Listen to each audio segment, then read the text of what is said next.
Paulo Freire apresenta Nossa Pauta.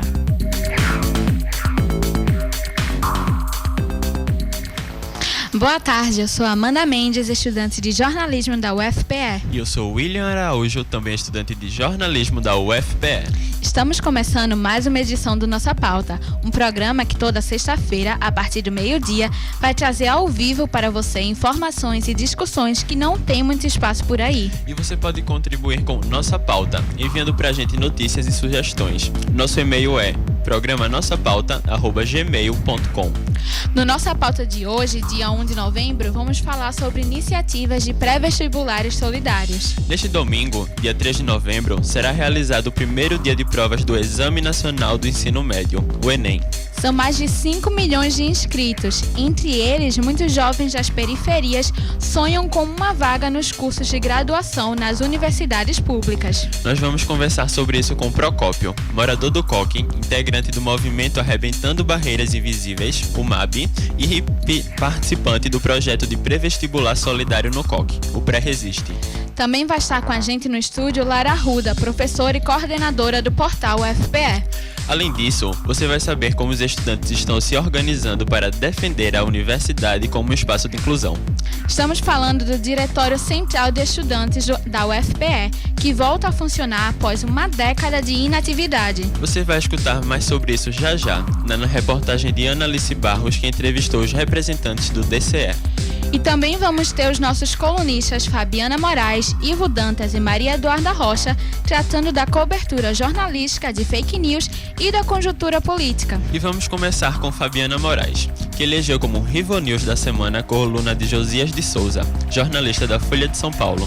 Para quem não lembra, Rival News é aquela notícia em que o jornalista parece até que tomou Rivotril, porque ao invés de estimular o pensamento crítico, parece colocar panos quentes na discussão. E uma discussão importante na semana foi o ataque violento do presidente Jair Bolsonaro à imprensa. Vamos ouvir Fabiana Moraes. Contra-discurso, com Fabiana Moraes. Essa foi uma semana atípica no Brasil em relação ao comportamento dos principais mandatários brasileiros. Tivemos uma live histórica do presidente da República, Jair Bolsonaro, em resposta a uma matéria do Jornal Nacional, na qual ele, completamente descontrolado, ataca diretamente a imprensa brasileira, aqui representada pela Globo. Além do presidente, seu filho, Eduardo Bolsonaro, por 2 vezes ameaçou a normalidade, digamos assim, democrática do país. Primeiro, em pleno Congresso, quando fala que os policiais, a força policial, irá para as ruas caso as coisas no Brasil mudem. Ontem, no programa da Leda Nagli, que ela transmite via YouTube, a jornalista Leda Nagli, que durante muito tempo comandou um programa chamado Sem Censura, agora se dispõe a ouvir um mandatário eleito pelo povo, eleito no ambiente democrático, falar que o Brasil pode precisar de um novo AI-5. Essa foi a segunda investida do Eduardo Bolsonaro contra a democracia brasileira, da qual ele sempre, assim como sua família, se beneficiou. E ontem à noite, o Jair Bolsonaro novamente atacou a imprensa, informando numa entrevista na Band que vai cancelar as assinaturas da Folha de São Paulo no âmbito do governo federal e também ameaçou anunciantes do jornal. Ali por 2004, o ex-presidente Luiz Inácio Lula da Silva, ele ameaçou de fato o jornalista Larry Rotter, do New York Times, no momento em que ele publicou uma reportagem, que relacionava Lula à bebida, que é algo, inclusive, extremamente classista e hipócrita, no Brasil, porque o país no qual milhões de pessoas bebem. E, de fato, Lula teve uma reação que a gente não pode acreditar como normal, Ele ameaçou o jornalista, disse que o jornalista deveria sair do Brasil, mas isso não foi levado à frente. Isso é completamente diferente de você comparar o que está acontecendo hoje no Brasil, onde o mandatário faz uma live chamando jornalistas e emissoras de patifes, hipócritas, no qual ele diz que vai vai rever concessões, no qual ele fala, né, ontem aí em relação à Folha, que vai cancelar assinaturas, né, que ameaça anunciantes. É claro que esses veículos, eles também contribuíram para esse cenário e, de certa maneira, hoje eles também estão recebendo parte do cavalo de Troia que eles ajudaram a construir. Então, nesse sentido, me causa espanto, né, que um jornalista experiente como Josias de Souza, e aqui eu não vou colocar uma balança que está calcada unicamente na ideologia, mas me causa espanto que alguém experiente faça uma coluna, né, fazendo uma comparação, equalizando dois governos que tiveram comportamentos diferentes, sim, em relação à imprensa. E o Josias, ele comete esse erro clássico de falar que uma reforma da mídia, que é algo que o PT prometia, era um controle social da mídia. Isso é de uma superficialidade enorme. Não tem nada a ver com controle social, uma reforma midiática. Então, para mim, a coluna de hoje, ela é totalmente dedicada à Rivonews do Josias, que comete aí um erro crasso em relação ao comportamento do Estado em relação à mídia. O comportamento antidemocrático da família Bolsonaro e principalmente do presidente é tão tóxico que a gente essa semana teve o Maurício Macri, que acaba de perder as eleições na Argentina, mandando uma nota para o Itamaraty classificando as declarações do presidente inapropriadas em relação ao presidente eleito, que é o Alberto Fernandes. O Luiz Lacalle Pou, por sua vez, né, candidato centro-direita no Uruguai, ele informou ao Bolsonaro que dispensa o seu apoio à sua candidatura. Então você vai tendo aí um desenho, né, principalmente aqui na América Latina, pessoas, mesmo de centro-direita, como é o caso do Luiz Lacalle, que não querem estar associadas ao Bolsonaro, que é sem dúvida hoje a pessoa mais autoritária, o mandatário mais autoritário da América Latina. Então, fazer uma equalização entre esses governos é algo completamente inapropriado, para usar aí uma palavra da moda. E a situação na América Latina também é tema do comentário de Maria Eduarda Rocha. Você deve ter acompanhado as manifestações que chegaram a levar 1 milhão de pessoas às ruas de Santiago, no Chile. O país reage à política econômica do atual governo, que tira direito dos trabalhadores. Na Argentina, a vitória de Alberto Fernandes sobre o atual presidente Maurício Macri nas eleições indica um desgaste da política neoliberal no país. No Trocando em Miúdos de hoje, Maria Eduarda Rocha ajuda a gente a pensar o que tudo isso tem a ver com o Brasil. Confira. Trocando em Miúdos, com Maria Eduarda Rocha. Olá, ouvintes da Rádio Paulo Freire. Vocês estão acompanhando os últimos acontecimentos nos nossos vizinhos sul-americanos? No Chile, mais de 1 milhão de manifestantes saíram às ruas para protestar contra o aumento das tarifas e da desigualdade social. Lá, o governo criou um plano de capitalização no lugar da aposentadoria e muita gente está recebendo hoje menos do que o salário mínimo. Era o que o ministro Guedes queria fazer aqui. Felizmente, não conseguiu. Mas quando chegar a hora de os brasileiros se aposentarem, é que vão perceber o tamanho do prejuízo com a nossa reforma da Previdência. A razão dos protestos no Chile é que eles já perceberam que as políticas dos governos neoliberais, como o de Sebastião Pinheira, produzem ainda mais desigualdade e condenam a maioria da população a viver em condições indignas. Depois da pressão, o presidente chileno cancelou o aumento nas tarifas de transporte, que tinham sido o estopim dos protestos, e também o aumento do preço da energia elétrica. Também sinalizou com reajuste das aposentadorias, pensões e do salário mínimo. Na Argentina, Alberto Fernandes venceu Maurício Macri e será o novo presidente, tendo Cristina Kirchner como vice. Fernandes já oscilou entre várias correntes políticas, mas sua aliança com Kirchner e sua oposição a Macri indicam a derrota do programa neoliberal no país. E que programa é esse? O mesmo que tem levado a revoltas populares em várias partes do globo, inclusive no Chile. O mesmo que o governo Bolsonaro está implantando no Brasil. Ele inclui as privatizações. No nosso caso, temos o exemplo da BR Distribuidora, vendida por pouco mais do equivalente a 1 ano de seu faturamento. Uma política que está por trás do aumento dos preços da gasolina. Claro, inclui também a reforma da Previdência, sobre a qual já falamos aqui, e a proposta do ministro Guedes de eliminar o piso para os gastos com educação e saúde. Só para dar alguns exemplos.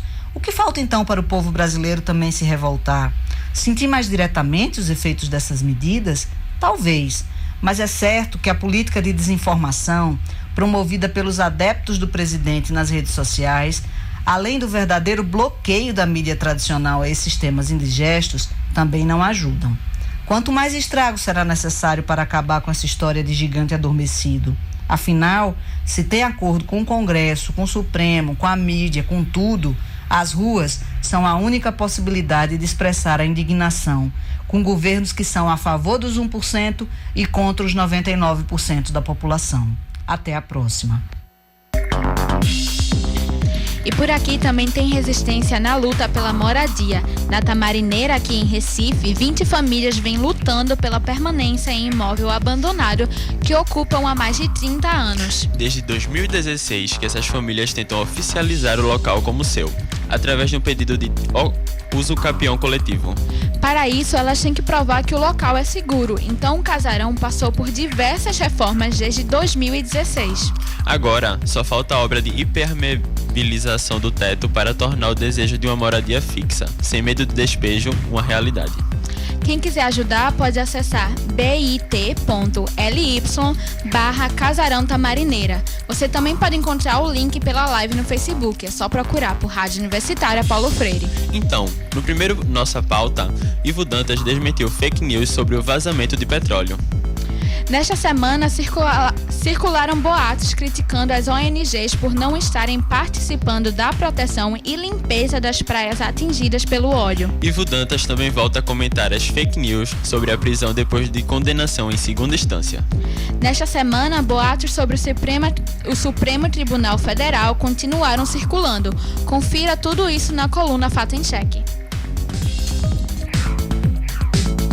Fato em Cheque, com Ivo Dantas. Bem-vindos a mais uma coluna Fato em Cheque. Começamos a coluna dessa semana falando ainda sobre o tema do derramamento de óleo na costa nordestina. Circularam pela internet diversas informações de que ONGs não estariam participando do processo de proteção dessas praias, de limpeza dos dejetos que atingiram as orlas. E o UOL Confere fez uma pesquisa e identificou diversas ONGs que participam do processo de proteção da vida marinha e dessas praias atingidas no litoral nordestino.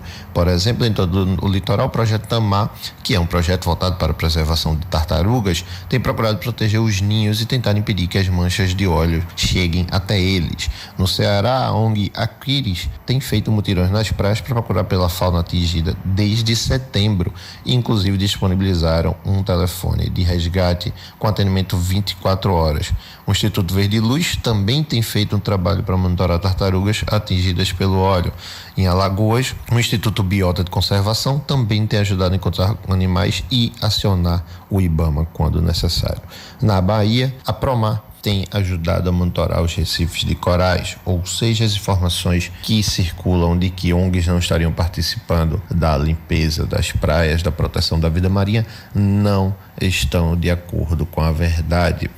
Ao mesmo tempo, também um tema que já tratamos semana passada e que continuou sendo objeto de diversas fake news foram as declarações dos ministros do STF contrários à prisão em segunda instância. A agência Aos Fatos identificou uma série de peças gráficas com fotos padronizadas que procuram de alguma forma ir ao encontro e falar mal dos ministros que já deram entrevistas ou já se posicionaram através do voto contrários à prisão em segunda instância, como Rosa Weber, Ricardo Lewandowski, Marco Aurélio Melo, Gilmar Mendes e Celso de Mello.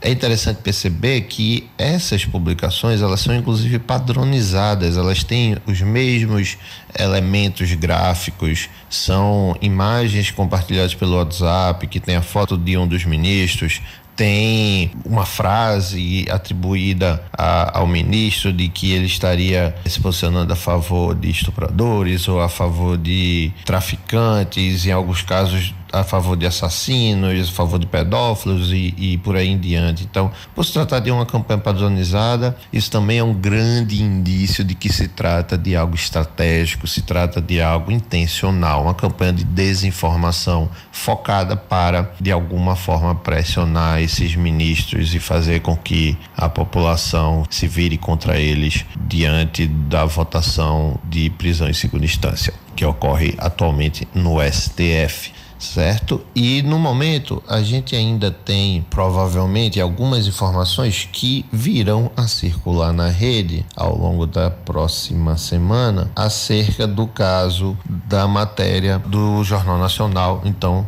fiquem atentos, porque toda vez que um assunto mobiliza a opinião pública, como foi essa matéria do Jornal Nacional sobre o presidente Jair Bolsonaro e o depoimento do porteiro do seu condomínio lá no Rio de Janeiro, no caso Marielle. Então, antes de repassar a informação, chequem, olhem a fonte, porque com certeza será um dos grandes temas da próxima semana para divulgação de fake news através das redes sociais. Então é isso, um bom final de semana a todos. O vazamento de petróleo no nosso litoral, que tem dado tanto o que falar, leva a gente a pensar sobre a importância de aliar economia e preocupação ambiental. E é essa a preocupação do primeiro Simpósio Brasileiro de Design Sustentável e o Simpósio Internacional de Design, que acontecem nos dias 11 a 14 de novembro. O evento, como o nome sugere, propõe uma outra abordagem do design e se baseia em 3 pilares: a sustentabilidade social, ambiental e econômica. Além disso, conta com a presença de especialistas respeitados na área, como Aguinaldo Santos, Mariano Ramírez, Carla Cipolla e Bernardo Providência, entre outros. Você encontra a programação e todas as informações no site sds2019.oimaginário.com.br. Repetindo, sds2019.oimaginário.com.br. Já que estamos falando em sustentabilidade, na próxima semana tem evento gratuito para apoiar iniciativas LGBTI. O Encontro Diversidade e Empreendedorismo LGBTI Recife acontece na sexta, 8 de novembro, no Armazém 10, no Caju Sertão, das 4 da tarde às 6 da noite. O evento vai apresentar experiências e ferramentas que podem ajudar as pessoas LGBTI a ter um negócio nas plataformas digitais, como o Facebook e o Instagram. A participação no encontro é gratuito e as inscrições podem ser feitas a partir da página do evento no Facebook. É só procurar por Encontro Diversidade e Empreendedorismo LGBTI Recife. O link também está em nossa página no Facebook. E depois de 10 anos, a UFPE volta a ter em atividade um Diretório Central dos Estudantes, o DCE, que é uma entidade que organiza as atividades das representações estudantis. Analice Barros entrevistou estudantes representantes do DCE. A conversa foi sobre a importância do movimento estudantil nesse momento de cortes de recursos e de ataques à universidade pública. Vamos ouvir. Boa tarde, ouvintes da Rádio Universitária Paulo Freire. Eu sou Analice Barros, estudante de jornalismo da Universidade Federal de Pernambuco. Nessa reportagem foram entrevistados os alunos Milena Alexandra, estudante de farmácia, e Maria Elaine, de geografia. Então, primeiro eu gostaria de perguntar: qual a importância da reabertura do DCE nesse momento de ataque às universidades públicas?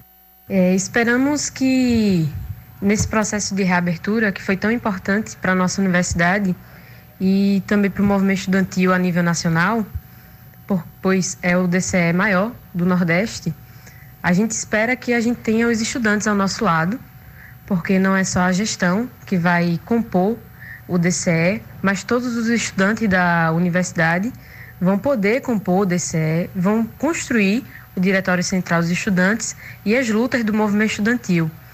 A gente também quer que esses estudantes tenham também a união com os técnicos e professores da nossa universidade. As 3 categorias bem unidas, tanto para defender a universidade pública, como para defender os interesses do povo. Porque a gente não tem só um ataque à universidade pública nesse momento conjuntural, mas também um ataque aos direitos sociais. Aqui em Pernambuco, a reabertura do Diretório Central dos Estudantes também significa um instrumento de luta para fortalecer a União dos Estudantes de Pernambuco, que é uma entidade que vem se mostrando aí ao longo desses anos de fundamental importância na reabertura, na articulação, na reabertura desse Diretório Central dos Estudantes. No geral, a formação de uma frente ampla, uma frente que realmente unifique todos os setores em defesa dos direitos, não só dentro da universidade, como a gente traz nos 7 eixos em que a gente coloca na nossa carta-programa, em defesa de quesitos de meio ambiente dentro da universidade, quesitos de permanência, quesitos de saúde indispensáveis num processo de adoecimento tão grande, mas, para além da universidade também, uma frente ampla que unifique o povo que está lá fora, que defenda a previdência, que defenda o direito do trabalhador e que defenda a classe trabalhadora, né? Num total unificado, junto com outras categorias também, como a União Nacional dos Estudantes e diversas outras entidades. E para finalizar, o que a gente pode esperar depois de 10 anos sem DCE da chapa Eu Defendo? Enquanto o movimento estudantil se organiza para garantir uma universidade pública mais inclusiva, muitos jovens da periferia tentam conquistar uma vaga no curso de graduação e enfrentam o Enem neste domingo.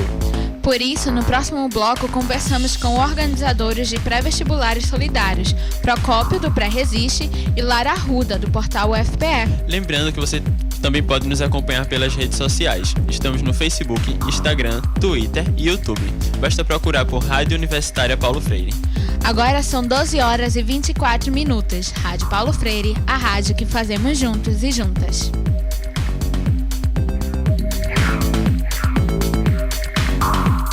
ZYI 775, Rádio Universitária Paulo Freire, AM 820 kHz, uma emissora da UFPE. Vamos ouvir o depoimento de Hugo Martins. Ele lembra como chegou a trabalhar na Rádio Universitária Paulo Freire em 1963. E 62 aproximadamente eu ouvia em caráter experimental a Rádio Universitária AM da Universidade Federal. E achava muito interessante o tipo de música que tocava, a seriedade com que eles encaravam as músicas. Fui demitido do Canal 2 em 63 porque era do sindicato. Então eu procurei um amigo que eu já conhecia lá do Canal 2, que ele tinha feito estágio lá, Jarbas Maciel, era professor da Universidade Federal e tocava viola na Orquestra Sinfônica do Recife. Falei com ele, e ele me levou, ele fazia parte da equipe de Paulo Freire, ele me levou para lá e eu fiquei na Rádio Universitária AM. Certa vez, numa das reuniões, Paulo Freire disse: olhe, a nossa rádio não pode tocar uma música sequer que não seja anunciada o nome do compositor e o nome de quem está cantando ou interpretando. Bem, era assim a Rádio Universitária AM, inclusive era a menina dos olhos de Paulo Freire.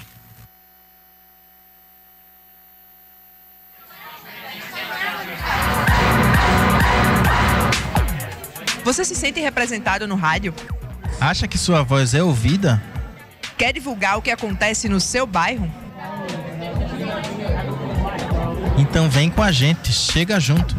Toda terça-feira, às 10 horas da manhã, na Rádio Universitária Paulo Freire, AM 820. Somos a frequência da periferia no seu rádio. Rádio Paulo Freire, a rádio que fazemos juntos.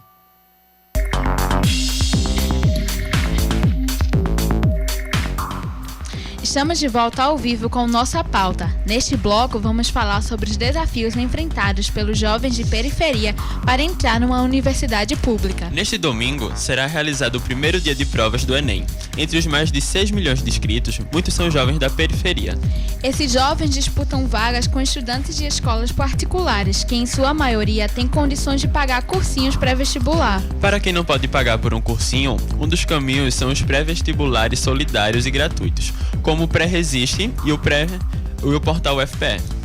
Hoje nós vamos conversar com Procópio, morador do COC, integrante do movimento Arrebentando Barreiras Invisíveis, o MAB, e participante do projeto de pré-vestibular solidário no COC, o Pré-Resiste. Seja muito bem-vindo, obrigado por aceitar nosso convite. Obrigado pelo convite, rádio, obrigado à mesa aqui. Também vamos conversar com Lara Arruda, professora e coordenadora do portal UFPE.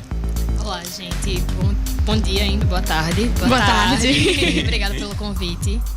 Então, já para começar, a gente começa perguntando por que é importante por que é importante que exista um pré-vestibular solidário? Então, começar pelo Procópio e você, Lara, pode...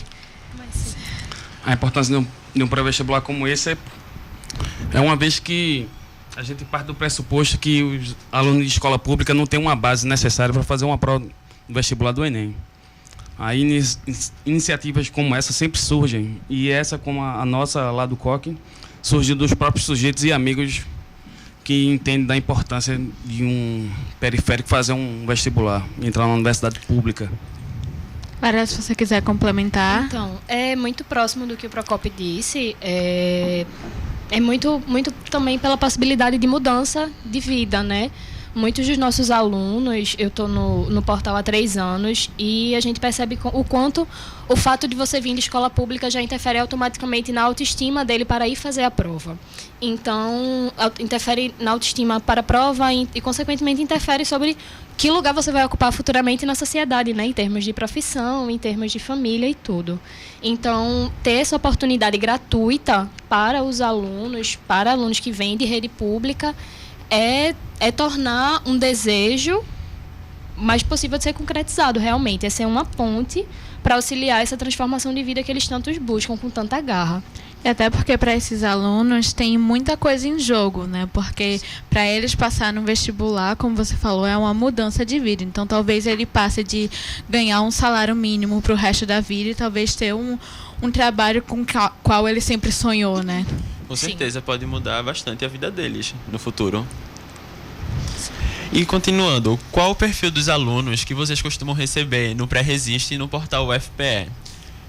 Certo. Lá no portal, a gente recebe alunos que se encontram em situação de vulnerabilidade socioeconômica. Então, dentro do processo seletivo, que a gente desenvolve todo ano, a gente tem um processo de entrevista, que é a segunda etapa, onde a gente vai analisar realmente o perfil de renda, o perfil de vulnerabilidade, a estrutura da família, para fazer com que realmente pessoas que se encontram nessa situação tenham acesso a um pré-vestibular de qualidade, realmente. Então, a gente tem alunos que trabalham de dia, trabalham o dia todo, trabalham com jovem aprendiz, e desse jovem aprendiz é que tiram o sustento da casa, porque a mãe está desempregada, o pai está desempregado, não recebe ajuda da família, e daí tem que tirar o dinheiro da passagem, o dinheiro da alimentação, e de noite está no pré-vestibular, porque o nosso pré-vestibular funciona à noite. Então, a gente trabalha com alunos nessa situação realmente. A gente também trabalha com alunos que são terceiranistas, então é uma rotina também extremamente puxada, mas pelo menos lá no portal a gente tem realmente esse perfil. Procópio, lá no Pré-Resiste o perfil é esse também? Justamente, a gente tem esse perfil que a gente chama de clássico, né? De um aluno de periferia, de um público de periferia. Pessoas que trabalham, estudam e trabalham. Pessoas que também tiveram sua vida inteira inserida na escola pública, e a gente sabe que a escola pública é uma escola defasada, sucateada, e vai ter muita dificuldade não só de tempo de estudo, mas a qualidade que eles tiveram na escola pública. Vocês comentaram, a Lara comentou que muitos desses alunos não só estudam, né? Eles trabalham para sustentar a família. Então, como é o processo para fazer com que esse aluno consiga permanecer no cursinho, que talvez seja mais difícil do que entrar, né? Como é isso, Pois Procópio? A gente começou esse ano, acho que em março, abril, acho que começamos com uma turma de 25 alunos, estamos terminando agora com 8. Justamente, que alunos começam, mas vai ter que trabalhar e no meio do processo tem que abandonar o pré-vestibular. E não é nem por vontade, né? Porque realmente tem que Condições estruturais dentro de casa mesmo. E para vocês, Lara? Lá no portal é a mesma coisa. A gente tem infelizmente, a gente tem um processo de evasão muito grande. A gente começa com 140 e geralmente a gente termina com 30, 40. Então, assim, é um número de evasão gigante, pelos diversos motivos, mas principalmente por essa tentativa de conciliar trabalho com estudo, ou então a escola, ou então muitas vezes o próprio apoio da família que não existe. Ou seja, então, muitas famílias eu já ouvi vários relatos esse ano de família que não davam passagem, que não davam alimentação, e tudo isso interfere na permanência do aluno no projeto. Claro que a gente tem um sistema, a gente procura sempre acompanhar esses alunos e ver o que é possível ser feito por eles, seja com auxiliar com algum valor da passagem por um determinado tempo, ou então abonar a falta daqueles alunos por determinado tempo, mas sempre procurando saber o motivo da saída deles, para a gente ver até onde a gente pode ajudar. Entende? Mas realmente tem esse perfil e é bem complicado. E mesmo com toda essa dificuldade que eles encontram, tendo que trabalhar, tendo que pagar a própria passagem, que às vezes nem tem para poder chegar lá, vocês acham que, na opinião de vocês, os que conseguem ficar até o final se sentem bem preparados para disputar o Enem com o pessoal que estudou em escolas particulares? Eu posso começar respondendo? Pode, Lara. Podem, à vontade. Então, médio. Depende muito, porque não são só essas circunstâncias deles chegarem até o final. Muitas vezes eles chegam até o final, nessa semana em especial, a gente preparou um momento de aliviar esse estresse e tirar eles um pouco dessa atividade do dia a dia, dessa atividade da rotina. Então, dentro dessa pressão, a gente procura sempre realmente conversar com eles e lembrar que eles se prepararam um ano inteiro nesse processo, porque eu percebo que, acredito que pela própria dificuldade, pela a nova forma de aprendizagem de você estudar, realmente é uma outra forma que eles começam a aprender a estudar, então tudo isso é muito novo. E todos os anos a gente vê alunos se deparando e se questionando sobre isso. Será que eu vou conseguir? Será que eu vou conseguir? Mas a gente procura sempre estar por perto, lembrando a eles da jornada deles, que para além do pré-vestibular é uma jornada de luta. Não é só o acompanhamento no ensino, também tem que ter o acompanhamento psicológico para eles poderem estarem tranquilos na prova, não é?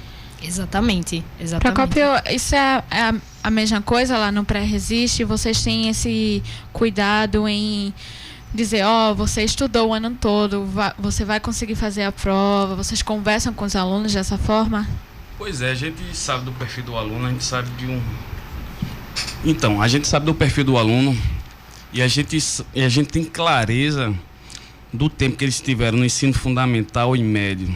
Ou seja, toda essa defasagem a gente não vai conseguir dar conta em um ano de processo. Mas, por isso que tem essa preocupação de relaxamento, uma terapia coletiva. Mas a gente tem muita clareza que em um ano só a gente não consegue dar conta. A gente trabalha dentro do possível e das possibilidades que a gente consegue mobilizar. Tem que também incentivar, mas sempre ser realista com a situação, né? Porque também a gente não pode negar que tem uma desigualdade muito grande do ensino privado para o ensino público. Justamente, desigualdade, essa é a palavra. A gente tem uma desigualdade estrutural que a gente, com um projeto em um ano, a gente não vai dar conta. Então, esse ano o Enem atingiu uma das menores quantidades de inscritos da história. São quase 5 milhões e 100 mil inscritos, comparado ao recorde de 8 milhões e 700 mil inscritos em 2014. Diante disso, na opinião de vocês, a quantidade de participantes tem diminuído por causa da dificuldade para entrar em um cursinho ou até para a prova mesmo, porque o preço da prova de inscrição também aumentou, né? Ao longo dos anos. Caro. Vocês acham que isso também é um reflexo disso, Procópio? Claro que sim. Acho que uns 3 meses atrás, acho que a metade dos alunos estavam nessa dificuldade de como poder pagar a inscrição. Mesmo sendo um aluno de escola pública, eles tinham essa dificuldade, né? E a gente tentou, de alguma forma, garantir que a nossa turma pudesse fazer sua inscrição, efetuar sua inscrição. Essa dificuldade de fazer a inscrição, de conseguir pagar a inscrição, ela faz parte do próprio processo seletivo do Enem. E lá no portal UFPE também acontece essa dificuldade em pagar a taxa de inscrição do Enem? Acontece. E a gente também se mobiliza para auxiliar nesse processo com os alunos que se encontram na maior situação realmente de vulnerabilidade. A gente procura manter esse contato mais próximo com os alunos para a gente saber, visto que a gente tem um corpo um pouco maior em comparação ao pré qual é o nome do teu pré mesmo? O nome do pré? Isso. Pré-vestibular Resiste. Do pré-resiste. Então, a gente tem esse processo de dificuldade, mas frente também em comparação a esse número de redução, eu acredito que também tem os próprios processos de permanência na universidade também que vêm sendo cortados.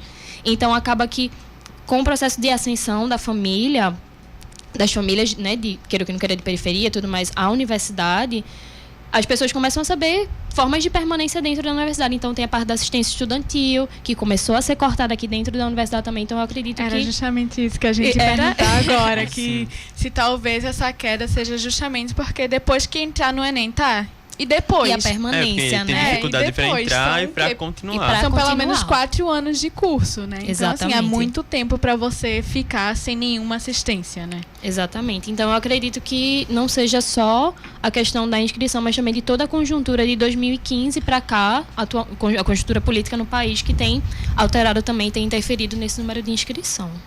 E você, Procópio, sobre a permanência nas universidades com esse corte de bolsas, o que você tem achado disso? Dificulta os alunos do pré-resiste também? Dá um desânimo, assim, em ver que tá tendo esses cortes e talvez até questão de isenção tá mais difícil de adquirir, como, por exemplo, no RU. No RU, que, gente, comida é uma coisa básica. Se você não consegue comer, você não consegue se concentrar em nada, porque o cérebro não funciona. Você acha que tem esse desânimo? Claro que tem. Eu, vindo do COC, eu passei por isso também. Isso é um dos motivos pelos quais a gente fez esse projeto pré-vestibular lá.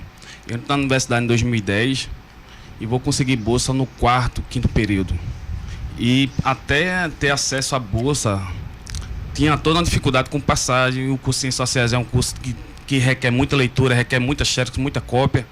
E isso interfere de fato e diretamente na nossa permanência dentro da universidade pública. E sem falar que no caso da federal em específico, a localidade é bem distante da maior parte dos pontos da cidade, né? Não sei para quem mora realmente na região, e até você conseguir morar na região é todo um processo, né? Então, Exatamente. assim, fica complicado para você chegar, pagar passagem todos os dias, é muito custo e a gente não pensa nisso, né? Então, continuando, ainda falando sobre a permanência dentro das universidades, o índice de pessoas negras na universidade pública ainda é baixo e foram apenas 11,1% do total dos estudantes de universidades públicas. Isso em 2018, foi uma pesquisa da Associação Nacional dos Dirigentes das Instituições Federais de Ensino Superior, ANDIFES. E mesmo com a ajuda de cotas, o que isso diz do acesso à educação para a população negra? Não entendi a pergunta. É porque nas faculdades, no ensino superior, o número de pessoas negras é de apenas 11%, isso em 2018. Então, isso reflete justamente o difícil acesso à educação para a população negra. Como é que tu vê esse cenário? Mesmo que tenha as cotas garantindo 50%, eles ainda encontram essa dificuldade de ser um grande número dentro das universidades. Isso. Porque tem as cotas para ajudar essas pessoas a chegarem à universidade, mas o número ainda é muito baixo, porque 11% não é nem metade, quando mais da metade da população brasileira são de pessoas negras. Se a gente conseguir fazer um corte nesse 50%, se a gente conseguir fazer um corte de todos os alunos negros que entram na universidade, a gente vai ver que vai ter um corte gigante por curso. Tipo, quantos alunos negros estão no curso de engenharia? Quantos alunos negros estão no curso de medicina? Quantos alunos negros estão no curso de, como posso dizer... De uma concorrência mais baixa? Justamente. Os alunos negros estão onde? Estão no curso de pedagogia, estão no curso de ciências sociais, estão na licenciatura. E mesmo assim, numa porcentagem muito baixa. Se a gente conseguir fazer esse tipo de corte, acho que a gente vê que a coisa é até mais crítica ainda. Lara, tu observa isso tanto no teu convívio, no pré-vestibular, no portal, como também na própria faculdade? Sim. A minha observação, na verdade, é muito próxima à de Procópio, realmente. E eu acredito muito que o processo da permanência interfere muito nesse percentual tão baixo que a gente tem de pessoas negras dentro da universidade, num dado extremamente recente, né, que é 2018. Sim. E ainda nessa questão das cotas, algumas pessoas dizem que elas não deveriam existir, né? Porque as vagas devem ser conquistadas por meritocracia, que é conseguir a vaga porque se dedicou muito estudando e mereceu. Na opinião de vocês, é possível ter meritocracia diante das desigualdades sociais no Brasil? Lara, se puder começar falando. Ai, não. Não, a meritocracia, ela é quando você parte de um ponto igual, né? Todo mundo, pelo menos, tem o princípio de equidade ou de igualdade frente à competição. Então, a partir do momento que a gente tem uma conjuntura de alunos que não tem, muitas vezes, nem a condição de ter a passagem ou a alimentação para se preparar para o Enem, como é que a gente lida com isso? Como é que a gente diz que o ponto de partida dessas pessoas é o mesmo, que todos têm a mesma situação, ou então que todos têm a mesma possibilidade? Onde muitas vezes eu vejo aluno, esse ano no portal foi um fenômeno diferente, onde eu vi pela primeira vez, ao longo de 3 anos de projeto que eu participo, quase todos os alunos vendendo docinho, vendendo lanche, e tudo isso é para aumentar a renda. Então, como é que você coloca em termos de falar de igualdade, falar, não, realmente todo mundo tem a mesma condição de entrar na universidade ou de se preparar da melhor forma. Não tem. Cada vez mais, pelo menos ao longo do meu tempo dentro do projeto, eu percebo o quanto a meritocracia é problemática. Procópio, dentro do seu projeto, você também percebeu o mesmo que Lara percebeu no portal UFPE? Se você quiser complementar a frase dela em relação à meritocracia. Então, justamente, o dispositivo da meritocracia, ele justamente vem para precarizar a entrada do aluno negro e precarizar a entrada do aluno das periferias. Não tem condições num país como o Brasil, que há um abismo de desigualdade, e a gente mobilizar o discurso da meritocracia. Se de fato a gente conseguisse discutir de uma forma mais coerente meritocracia, a gente não teria necessidade de projeto como esse que a gente está discutindo aqui. Sim. E falando... E até porque vale até salientar, porque não é só a questão do pré-vestibular, né? Porque você está tentando compensar anos de estudos em um ano, não é em só 9 meses, meses, só o é ensino quase médio, um filho. né? Desde o fundamental até o ensino médio, até tudo para chegar numa universidade. E quem chega na universidade ainda se sente assim, meio perdido, porque vê coisas que não viu antes. E aí? É muita coisa para compensar em pouco tempo. E levando em consideração isso que a Amanda falou e da desigualdade que vocês falaram, vocês consideram o formato e a linguagem da prova justa e para todo mundo que está fazendo? Quer começar, Procópio? O formato do Enem? Sim. Sim, a linguagem, como todo o processo para poder chegar à prova. Como as questões são exploradas. Assim, eu não gosto do discurso da opinião, mas eu vou mobilizar ela aqui. Mobilize, vá. Devido à circunstância, eu vou mobilizar aqui a minha opinião. O formato, acredito eu, que o formato do Enem, ele abre uma possibilidade para os alunos de escola pública, para os alunos de periferia, para os alunos negros. Porque é uma prova que requer interpretação de texto. No formato anterior, no formato da COVEST, era um formato que abria espaço para decorar coisas. E a gente decorava muito coisas na escola privada, nos pré-vestibulares privados. Isso, para um aluno de periferia que nunca teve possibilidade de estar decorando coisas, decorando fórmulas a partir de música, a partir de mímica, não sei o quê, isso era muito difícil. Se um aluno de escola pública ele consegue ter um mínimo de leitura, ele vai ter uma certa facilidade de lidar com a prova de interpretação de texto, que é a prova do Enem. Lara, tu compartilha dessa opinião? Eu compartilho bastante. Assim, ao meu ver, é só um lamento as novas mudanças que o Enem vem sofrendo de acordo com os governos. Né? Desde 2017, pelo menos eu percebo que a gente está voltando a ter essa perspectiva um pouco mais conteudista da prova e não mais interpretativa. Claro que é uma prova complexa, difícil, é uma prova muito bem elaborada, cansativa, é uma prova extremamente cansativa. E agora eles estão acrescentando mais ainda conteúdo. Então, o questionamento que fica aqui então é que a gente vai continuar mantendo ao longo desses próximos anos. Até porque a gente vai ver como vai ficar esse ano, né? Mas também teve questões de falar de que questões que se voltam mais de conhecimento popular, de achar esdrúxulo, né? De que não é para estar numa prova oficial. Então, isso tirar esse conhecimento pode até atrapalhar justamente esse público, né? Porque ele já não tem acesso a artes superiores. Imagine se começar a tirar a parte mais popular da prova. Né? E da própria identificação, de você se enxergar na prova, de você enxergar parte da sua cultura ali. Eu acho que possibilita você ter um certo tipo de reconhecimento identitário, tipo, poxa, mesmo com todo o processo de defasagem, que não é pouco da escola pública, mas você enxergar elementos da cultura popular, como, por exemplo, o frevo, faz com que dá a sensação, pelo menos para o aluno, de que, poxa, parte disso aqui está sendo visto, como maracatu. Claro que eu falo de perspectivas culturais muito recifenses, né? Muito nossas, muito pernambucanas. Mas elas caem em prova. Então, pois é. E ano que vem o Enem pretende mudar para um formato digital para alguns alunos. Vocês estavam falando que essa prova ela é injusta pela quantidade de questões e pelo seu formato. Vocês acham que esse formato digital vai ser melhor ou vocês prefeririam outro tipo de formato? Procópio, se você puder opinar, jogar na roda. Colocar mais uma opinião? Sim. Então, tipo um projeto pré-vestibular como o nosso, eu acho que vai criar mais um tipo de dificuldade, porque vai vai requerer da gente mais equipamento, que a gente não tem esse tipo de equipamento. E o aluno que tem esse perfil de periferia, o aluno de periferia, eu acho que ele vai ter mais dificuldade com esse novo formato. E esse novo formato agora nessa era abuso, né?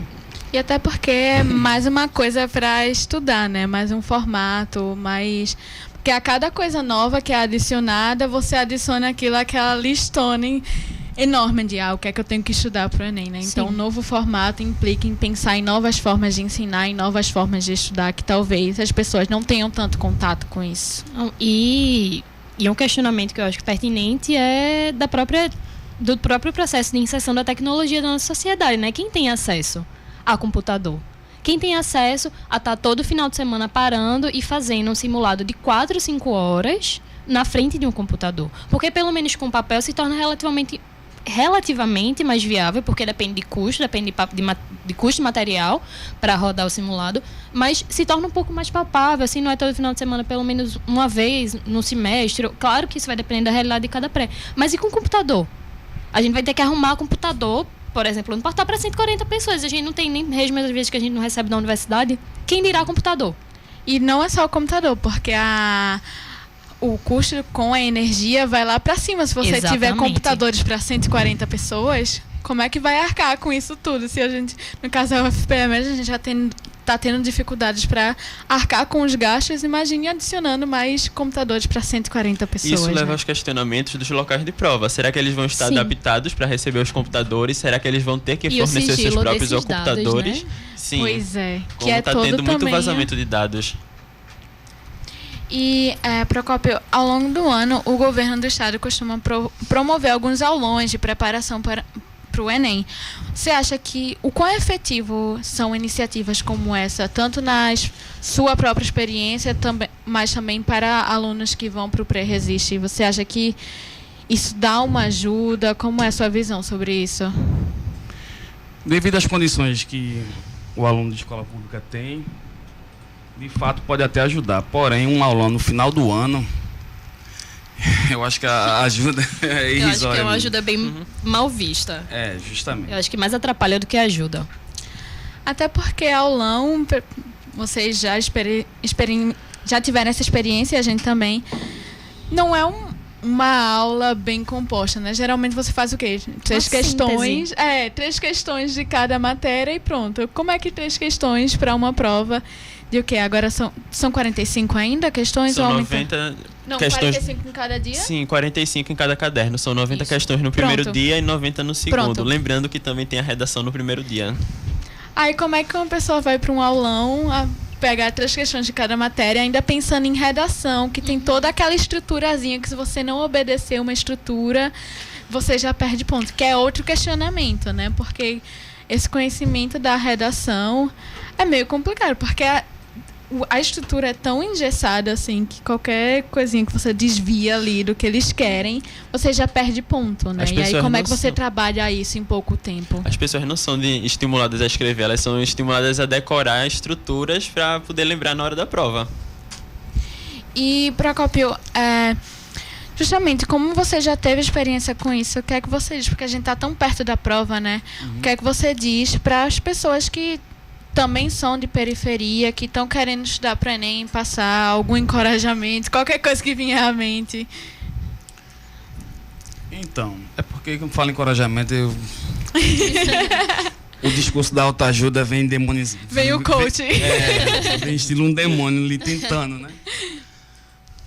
O aluno que vai fazer a prova, o aluno que passou num processo de um pré-vestibular, eu acho que agora não é mais momento de se preocupar, né? Ele estudou o que deu para estudar, ele se adequou da forma que deu para se adequar, ele se adaptou da forma que deu para se adaptar. Agora é relaxar e fazer a prova. Não tem mais o que pensar, não tem mais o que se estressar, não tem aulão no sábado. Que salve. Que vai salvar. Ele vai fazer o que ele estudou durante esse tempo. E para os alunos, Lara, que estão pensando não agora nesse Enem, mas já para o ano que vem, pensando no futuro, o que é que vocês pensam para esses alunos que já estão se preocupando aí com a prova no futuro? Até porque a gente vai ver como vai ficar a mudança esse ano para a prova, né? Bem, nossa, que pergunta difícil. Eu tô aqui Mas eu acredito que um conselho para os próximos vestibulandos eu acho que primeiro de tudo continuar estudando, certo? Você ter a certeza do que você estudou.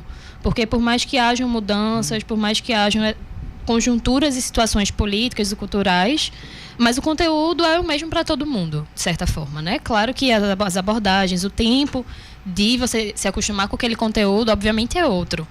Mas que continuem estudando e não se percam nessa só do aulão, que não se percam só na comparação com o aluno que tem a oportunidade de ter um cursinho. Claro que a gente sabe das desigualdades, eu não faço aqui um discurso romantizado e falando que vamos esquecer e deixar tudo isso de lado. Não, de forma alguma. Mas lembrar de onde você veio também, o seu preparo ao longo disso. Eu acho que lembrar disso na hora da prova e lembrar do que você construiu ao longo de um ano e lembrar que é a sua prova. Você está lá para fazer a sua prova e dar o seu melhor naquele momento. E quem deseja entrar nos cursinhos de vocês, como podem fazer? Para ajudar essa população, né? Como é que é? No caso do COC, o nosso projeto lá é um projeto aberto, não é um projeto gratuito, porque tem gasto.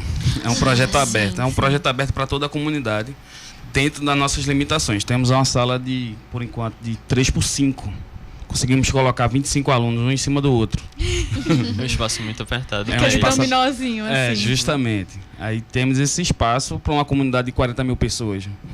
Quer dizer, o espaço que temos é esse. É um espaço, é um pré-vestibular aberto e que vai nos limitar é o próprio espaço físico da nossa sede. Então, quem quisesse ajudar, poderia ajudar como? Assim, a ajuda ideal para vocês no momento seria o quê?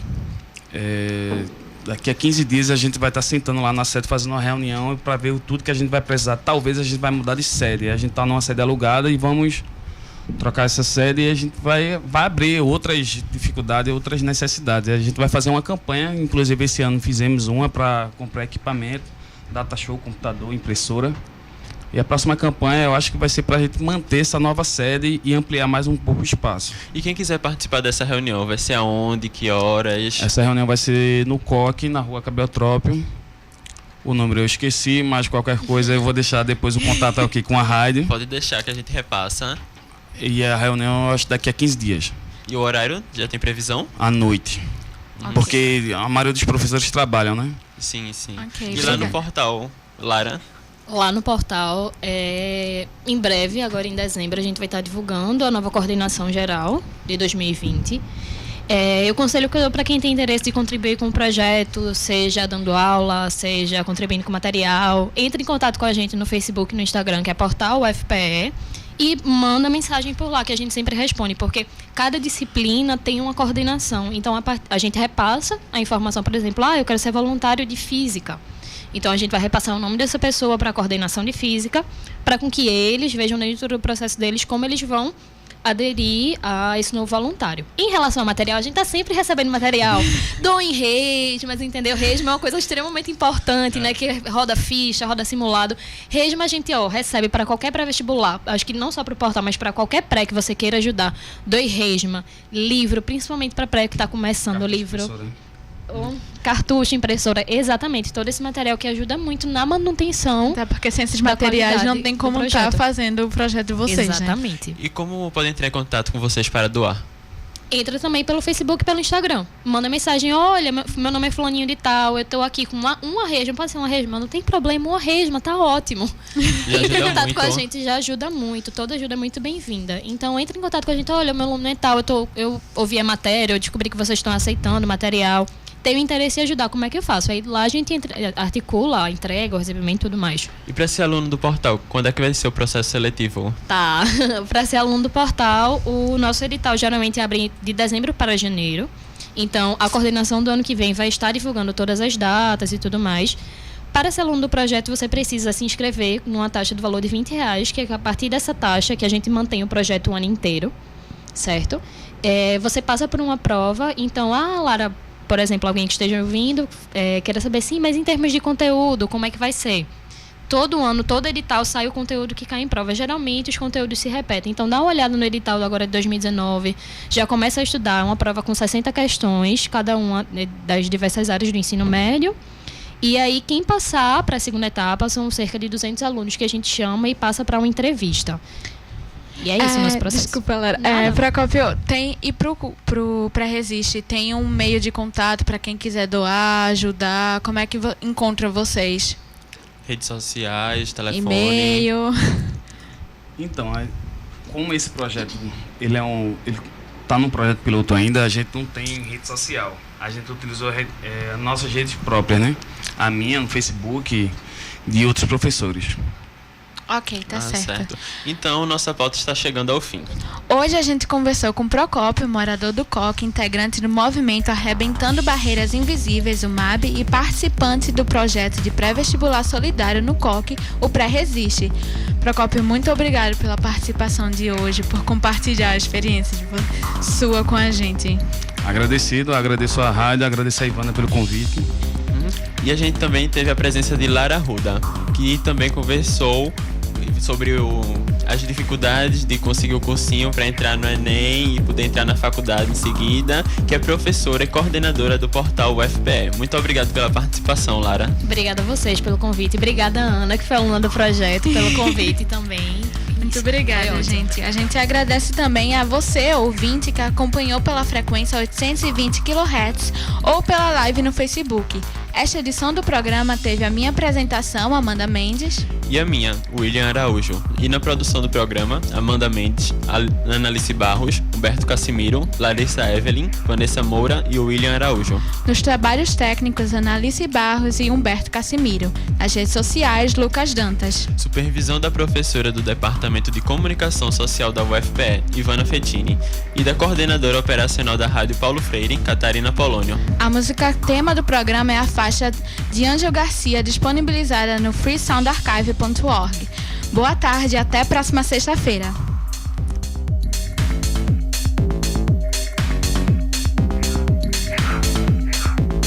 12h59